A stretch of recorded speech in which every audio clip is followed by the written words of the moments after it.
મચ્છર મળે ને માર નાખજો.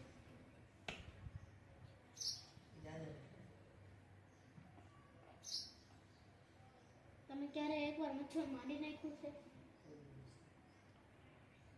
તો હું તમને મારતા નહીં, તો હું તમને મારતા શીખવાડીશ. પેલા આમ જો